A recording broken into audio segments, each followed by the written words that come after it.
Abdul Razzaq cricket کا بےتاج بادشاہ ہے۔ برق رفتار بیٹنگ اور دھیمی گیند بازی عبدالرزاق کی پہچان تھی۔ عبدالرزاق کا باؤ اجداد نارنگ منڈی میں آباد تھا۔ عبدالرزاق کے والد کا نام الطاف اور والدہ کا نام رشیدہ بانو ہے۔ 1976 کو اپنی اچھی زندگی گزارنے کے لیے والد دریائے راوی کے پاس شادرہ میں آ کر بس گئے۔ عبدالرزاق 16 دسمبر 1976 کو شادرہ میں پیدا ہوئے۔ عبدالرزاق کے والد ریحان ملز میں کام کیا کرتے تھے۔ عبدالرزاق کے والد خراب مشینوں کو ٹھیک کرنے کے ماہر تھے۔ ایک دن کام کرنے کے دوران ان کے والد کا ہاتھ مشین میں آ گیا اور کٹ گیا۔ اپنا پیٹ پالنے کے لیے دوبارہ سیمنٹ بیچنے لگے۔ عبدالرزاق کے والد کی خواہش تھی کہ ان کے بیٹے پڑھ لکھ کر اچھی نوکری کر سکے۔ وسائل نہ ہونے کے باوجود بھی عبدالرزاق اور ان کے بہن بھائیوں نے اچھی تعلیم حاصل کی۔ شروع میں عبدالرزاق کرکٹ، فٹ بال اور گلی ڈنڈا کھیلنے کے ماہر تھے۔ یہ تمام کھیلیں عبدالرزاق کے والد سخت ناپسند کیا کرتے تھے اور جب بھی عبدالرزاق کھیل کر واپس آتے تو ان کے والد ان کی پٹائی کر دیتے۔ 1990 میں عبدالرزاق کا شمار علاقے کے نامور آل راؤنڈر میں ہونے لگا۔ عبدالرزاق کو علاقے کی اچھی ٹیموں میں میچ کھیلنے کے لیے موقع بھی ملا۔ ادھر والد عبدالرزاق کو کرکٹ نہ کھیلنے کا مشورہ دیتے رہے۔ عبدالرزاق کا کہنا تھا کہ وہ پڑھائی نہیں کر سکتا۔ عبدالرزاق بچپن کے دنوں میں باقاعدگی سے نماز پڑھتے اور قرآن کی تعلیم حاصل کرنے کے لیے مسجد جایا کرتے تھے اور مسجد کی صفائی بھی اپنے ہاتھوں سے خود کیا کرتے تھے۔ جب دوسرے لڑکے ہاکی کھیلتے تو عبدالرزاق آرے سے اچھی والی لکڑی چراتا اور وہ بھی ہاکی کھیلنا شروع کر دیتا۔ عبدالرزاق بچپن میں رمضان کا شدت سے انتظار کرتا۔ عبدالرزاق کے گھر میں اتنے وسائل نہ تھے کہ وہ قربانی کر سکے۔ پاکستانی ٹیم نے 1952 کو ورلڈ کپ جیتا تو گلی کے جتنے بھی لڑکے ٹیپ بال سے کرکٹ کھیلا کرتے تھے انہوں نے ہارڈ بال کھیلنا شروع کر دی۔ دیکھا دیکھی میں عبدالرزاق نے بھی ہارڈ بال کھیلنا شروع کر دی۔ 1993 کو عبدالرزاق نے پیپسی انڈر 16 کیمپ کے لیے ٹرائل دیا۔ وہاں اپنی شاندار کھیل کی وجہ سے مشہور کرکٹر اظہر خان اور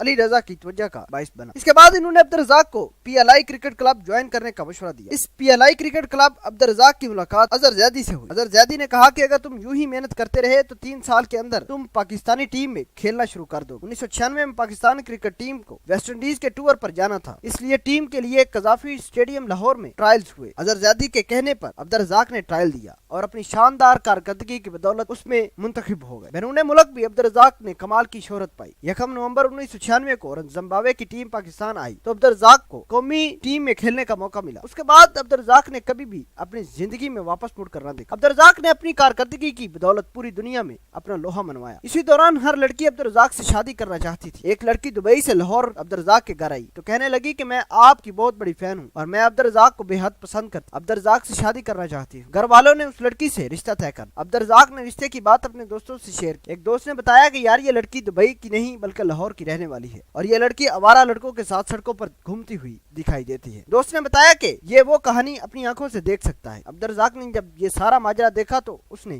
لڑکی سے شادی کرنے سے انکار کر دیا۔ اس کے بعد عبدالرزاق کی والدہ نے خالہ کی بیٹی سے اس کا رشتہ طے کر دیا۔ سن 2000 میں عبدالرزاق کی شادی ہوئی۔ 2007 کی T20 world cup South Africa میں ہونا تھا۔ عبدالرزاق اس میں ڈراپ ہو گئے۔ عبدالرزاق سلیکٹر کے اس رویے سے بہت دل برداشتہ ہوا۔ عبدالرزاق جب انڈین لیگ ICL کھیلی تو PCB نے ICL کھیلنے والوں پر پابندی عائد کر دی۔ عبدالرزاق کا نام ہو اور ساؤتھ افریقہ کا نام نہ لیا جائے، یہ کیسے ممکن ہو سکتا ہے؟ عبدالرزاق نے ابوظہبی کے میدان میں ساؤتھ افریقہ کے خلاف 7 چوکوں 10 چھکوں کی مدد سے 109 رنز بنا کر اپنے لیے یادگار لمحہ بنایا۔ بعد میں عبدالرزاق کے خلاف سازشیں شروع ہوئی تو انڈیا کے ساتھ ساتھ ایک میچ میں ایک کرکٹر نے سازش کر کے ان کو میچ سے باہر کر دیا۔